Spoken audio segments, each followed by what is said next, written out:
Hello dear students, myself Dr. Maddineni Srinivas, your dermatology faculty. So this is the question: a patient presented with clinical findings as shown in the image below, and in the image what you are able to see? You are able to see presence of vesicles and bullae over erythematous base. And how are these vesicles and bullae? They are dense. Okay, so now let us read the next part of the question. What would be the characteristic microscopic features for this condition? So please remember, whenever you have tense vesicles and bullae, always think about subepidermal blistering disorders.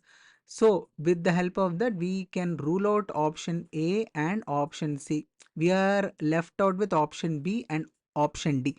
So please remember, intraepidermal blistering disorders have the characteristic acantholysis, whereas subepidermal blistering disorders do not have acantholysis as the process. So option B is also ruled out. So we are left out with option D, which is the correct answer here, which is subepidermal non-acantholytic disorders.